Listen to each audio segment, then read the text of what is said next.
आपको आज एक ऐसे व्यक्ति से मिलाने वाला हूँ जो समाज सेवक और भारतीय जनता पार्टी से जुड़े हुए हैं। पार्टी से ज़्यादा उन्हें समाज सेवा में दिलचस्पी है। सेक्टर 24 जे कॉलोनी में रहते हैं, वहाँ उनका निवास है, जो कि जिला उपाध्यक्ष भी हैं और उत्तरी पश्चिम जिला स्वच्छ भारत अभियान की भी है। तो विकास रैंकवार जी उनका नाम है, उनसे हम खास मुलाकात करवाते हैं। विकास जी, खास मुलाकात में आपका बहुत बहुत स्वागत है। मैं चाहूँगा आप 2-4 शब्द कोरोना के बारे में पहले हमारी जनता को बताइए। सबसे पहले तो मैं विकास रैंकवार, मैं उत्तर पश्चिमी जिले से स्वच्छ भारत अभियान से जिला उपाध्यक्ष हूँ।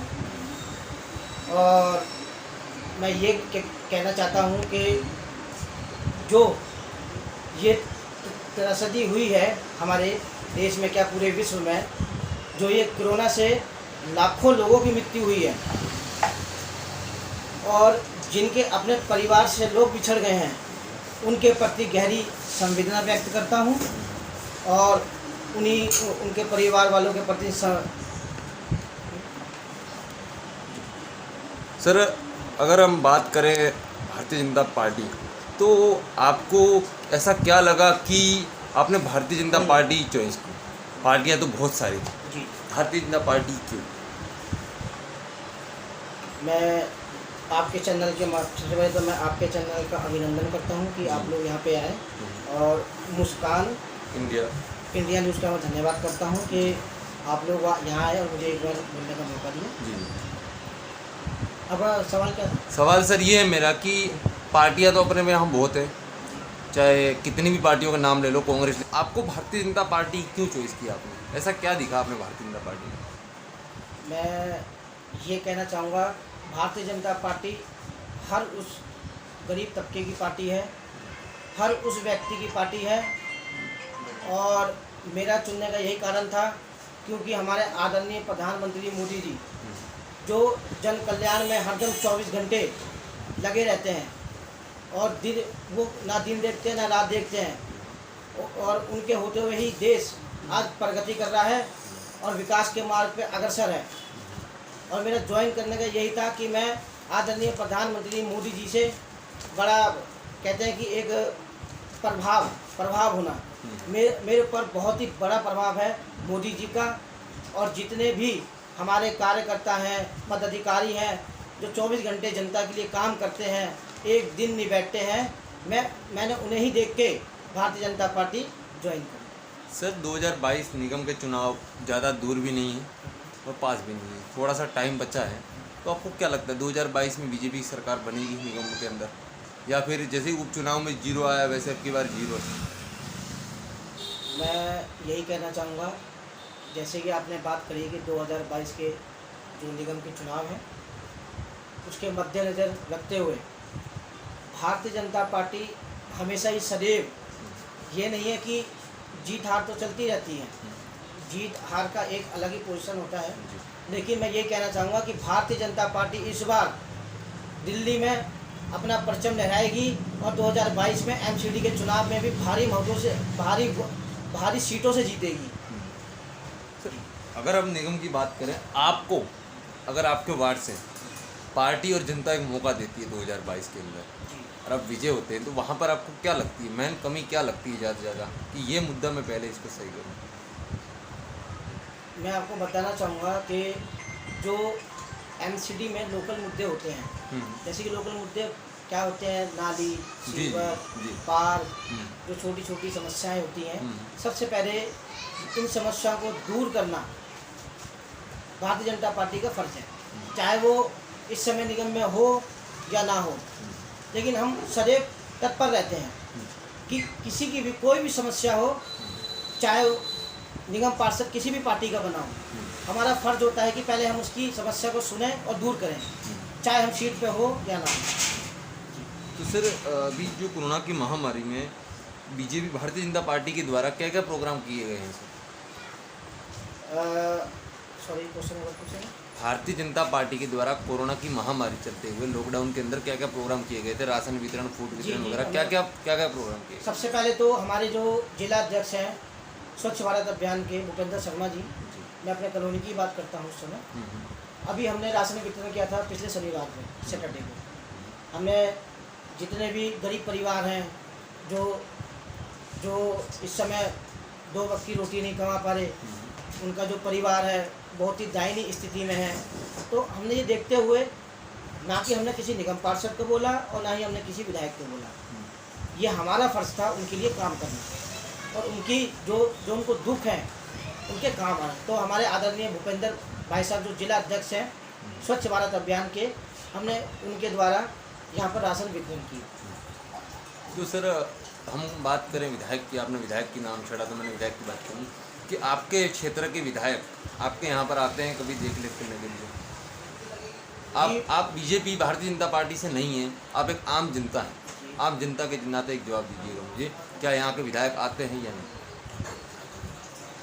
आते हैं? तो मैं बताता हूँ आपको, मैं अपने आप को सदैव ही एक साधारण व्यक्ति मानता हूँ। मैं कभी भी ये नहीं मानता कि मैं नेता हूँ या कुछ। मैं समाज का एक सेवक हूँ, जनता का सेवक हूँ। जो जनता मुझे प्यार करती है और हमेशा मेरे ही काम आती है और मैं भी उनके काम आता हूँ। मैं यही कहना चाहता हूँ, जब से ये कोरोना काल चला, यहाँ के विधायक एक भी बार यहाँ पर नहीं आए, एक भी बार उन्होंने जनता की सुध नहीं ली, और जबकि उनको लेनी चाहिए थी। सर इलेक्शन से पहले वादे हर पार्टी करती है, हम ये करेंगे, हम वो करेंगे, फिर इलेक्शन जीतने के बाद वो वादे खोखले हो जाते हैं। सर ऐसा है कि जब हमारे आदरणीय निगम पार्षद देवेंद्र सोलंकी जी थे, तो उनकी देख रेख में बहुत काम हुआ था, कॉलोनी में बहुत काम हुआ था। और जब से यहाँ मैं वार्ड नंबर 32 से इस समय विकास रैकवार और ज़िले में उपाध्यक्ष भी हूँ स्वच्छ भारत अभियान से। आप सबको मेरा जय श्री राम, नमस्कार, प्रणाम। जैसे कि आप जानते हैं कि जो हमारी स्थानीय जगह है उत्तर पश्चिम है और सेक्टर 24 का वार्ड नंबर 32 है। मेरा यही आपसे अनुग्रह है कि आप व्यक्ति कोई भी चुनिए, लेकिन व्यक्ति वही चुनिए जो समाज के प्रति, जनता के प्रति हमेशा आगे रहे, उनके दुख में तो हमेशा ही काम आए। हमें ऐसे ही जनप्रतिनिधि की आवश्यकता होती है और ना ही ऐसे जनप्रतिनिधि की आवश्यकता होती है जो जीतने के बाद अपने घर में बैठे लोगों की ना सुने, लोगों की बिल्कुल भी एक भी बात नहीं सुनी जाती। ऐसे जनप्रतिनिधि की हमें यहाँ पर कोई आवश्यकता नहीं है। जो जीते हुए यहाँ पर हैं, उनकी भी हमें मैं एक साधारण व्यक्ति के नाते बोल रहा हूँ कि हमें उनकी कोई आवश्यकता नहीं है, क्योंकि जो हमारे दुख सुख में काम ना है, जो लोगों के दुख सुख में काम ना है, तो हमें ऐसे बिल्कुल ज़रूरत नहीं है। और मैं अपनी एक बात और रखना चाहूँगा कि हमारे वार्ड नंबर 32 से हमारे आदरणीय भूपेंद्र भाई साहब जो हमेशा दिन रात जनता की सेवा करते हैं, जनता के लिए खड़े रहते हैं, और समाज को ऐसे ही व्यक्ति की आवश्यकता है। तो मेरा यही जितने भी हमारे उच्च अधिकारी हैं, शीर्ष नेता हैं भारतीय जनता पार्टी के, मैं उनसे यही कहना चाहूँगा कि इस समय हमें वार्ड नंबर 32 को भूपेंद्र भाई साहब की बहुत ही आवश्यकता है, इंजीनियर भूपेंद्र भाई साहब की बहुत ही ज़रूरत है। तो मेरा यही कहना है, हाथ जोड़ के उनसे विनती है कि इस बार भूपेंद्र भाई साहब को ही टिकट दी जाए भारतीय जनता पार्टी से, क्योंकि हमें ऐसा ही व्यक्ति चाहिए जो दिन रात जनता की सेवा में लगा रहता है, जनता की सुनता है, जनता के बीच रहता है, जनता के दुखों में काम आता है। अभी की एक बात है, सुबह मेरे पास एक फ़ोन आया, उनका एक थोड़ा सा प्रोग्राम था, भंडारा था, तो मैंने आदरणीय भूपेंद्र भाई साहब को फ़ोन किया कि एक टैंकर की आवश्यकता है। उन्होंने तुरंत पानी का टैंकर भेजा। तो जो जनता की सुने, लोगों की सुने, उनके दुख में काम आए, हमें वही व्यक्ति चाहिए, और वह व्यक्ति है आदरणीय इंजीनियर भूपेंद्र शर्मा जी। बस मेरा यही कहना है आप सबसे, और मैं लास्ट में यही कहना चाहूँगा कि आप सब भारतीय जनता पार्टी को सपोर्ट करें, क्योंकि भारतीय जनता पार्टी ही एक ऐसी पार्टी है जो समाज के प्रति 24 घंटे काम करती है। उनका एक एक कार्यकर्ता दिन रात एक करता है, वो सिर्फ आपके लिए करता है, अपने लिए नहीं करता, क्योंकि वो अपना घर परिवार सब कुछ छोड़ के आपकी सेवा में लगता है।